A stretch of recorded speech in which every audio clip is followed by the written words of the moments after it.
Assalamualaikum warahmatullahi wabarakatuh. Sairiang balam jo barabah, balam lalu barabah mandi. Sairiang salam 100 sambah, salam lalu sambah kembali. Sambah sujui jo simpuah sabare bungkanan piawai naraculurih main daun. Indak basisiah jo basibak, indak bainggo jo babateh. Ko kete indak basabui namo, ko gadang indak babilang gala. Uji sambah nanti serak kepada penonton kasadonyo.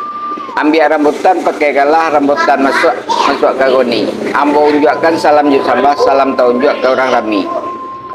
Pai baburu mendapat rusuh dijual ke pasar baso. Salamai datang di sana ke saudaranya, salamai baso di channel kita ko.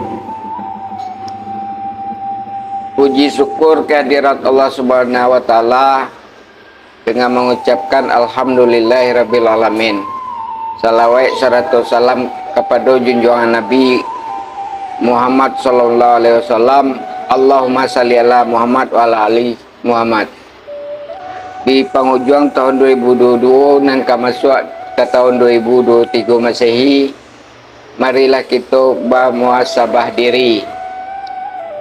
Mengana apa-apa nalah kita lakukan setahun ko, apakah banyak yang positif daripada yang negatif atau sebaliknya.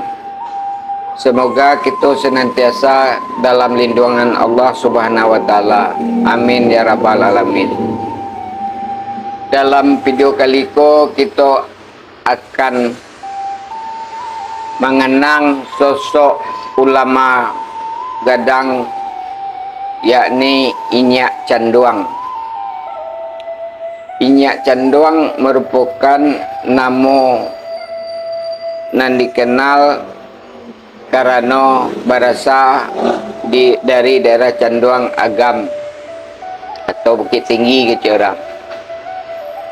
Ulama legendaris ko bernama Syekh Sulaiman Ar-Rasuli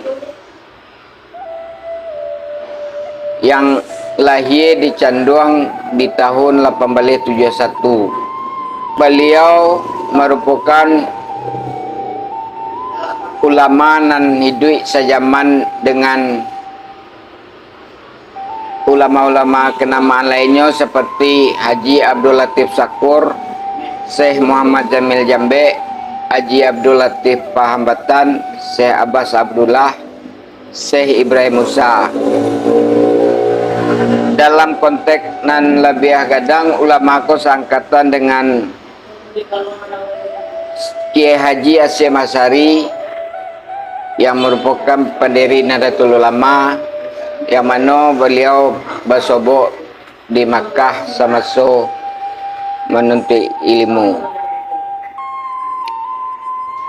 Dalam karya Inyak Canduang ko ada beliau menyimpulkan adanya jenis ulama namanya menurut Inyak Canduang ada 7 jenis ulama.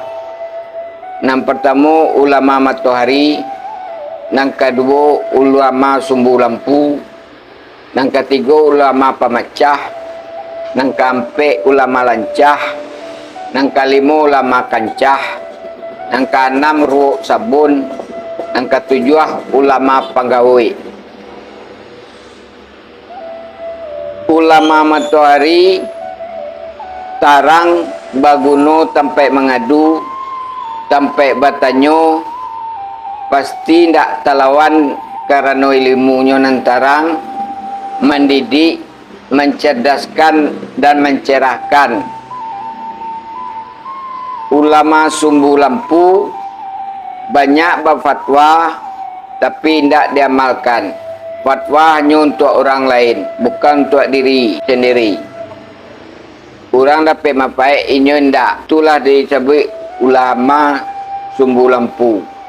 Iko adalah guru mahir yang menyampaikan materi tapi tidak pernah jadi tauladan. Hanya memindahkan ilmu dari buku kepada kepala anak didik. Selanjutnya ulama pemecah. Fatwanya banyak nang ganjil, kajinya banyak nang baru, mengadu domba, khutbahnya berapi-api, hasilnya orang bercakap. Selanjutnya ulama lancah, gilo berjalan saja dari kampung ke kampung, tidak pernah mau menatau. Suku meninggalkan tugas pokok, akibatnya murid-murid terlantar. Selanjutnya ulama kancah, mulut gadang tapi babiso, telinga gadang tapi pekak, tidak menyuruh berbuat baik tapi melarang berbuat buruk. Hukum Tuhan tidak disampaikan, kalau musyawarah diam. Lebih suku berpangku tangan, tidak peduli dunia pendidikan. Selanjutnya ulama ruh sabun, babusa tinggi galam buang dari galeh, isi penuh tapi kosong. Naik bimbar, dicomot sepotong ayat, dibacakan sebuah hadis, lantas membual setinggi langit sampai kawan biru. Nyo ke Makkah sampai Roma, bak gulai dagingnya nyo sepotong, rempahnya sakeranjang. Selanjutnya ulama penggawi, memperdagangkan ilmu pragmatis dan materialistis. Itulah jenis ulama zaman kini namanya.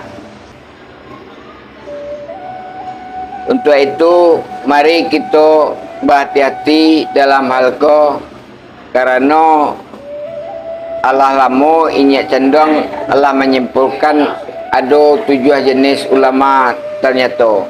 Jadi kita pun berhati-hati dalam mencari guru, berhati-hati dalam mempedomani, berhati-hati dalam meneladani. Maka generasi muda dan kita sendiri, mari kita meneladani nilai-nilai perjuangan tokoh-tokoh Minang seperti Nyak Canduang. Karena Nyak Canduang merupakan yang menciptakan dasar dari sekolah, karena beliaulah yang mendirikan madrasah tarbiyah, yang mana yang mulai mengatur sistem berkelas, memaknai sejarah yang telah beliau torehkan. Mari cari tokoh bisa membangkitkan kembali semangat orang muda Minang dalam mengisi waktu untuk hal nambah manfaat, membangun peradaban dengan menanamkan nilai-nilai luhur, tokoh dengan patriotisme yang tinggi, sehingga pemikiran, gagasan dan ide-ide para tokoh-tokoh kita yang menjadi teladan bagi generasi kita saat ini. Karena semangat Nyak Canduang adalah kita rasakan dampaknya bagi perkembangan Islam di Minangkabau dan perkembangan pendidikan di Minangkabau.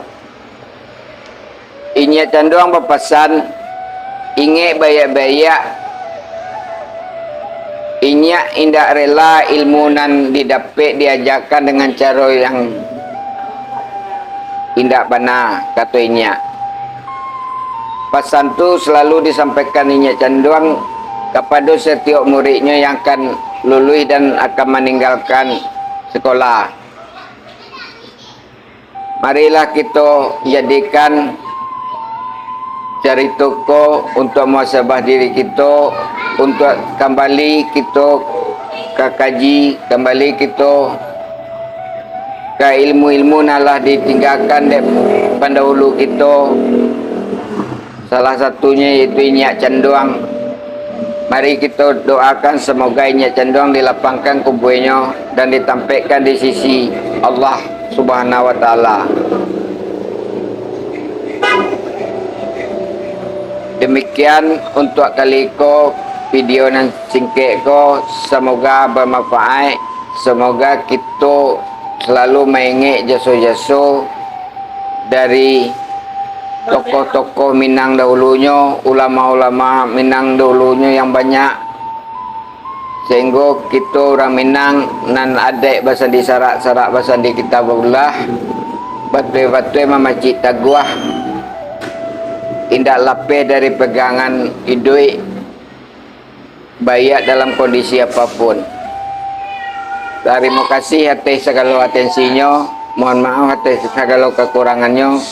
Wassalamualaikum warahmatullahi wabarakatuh.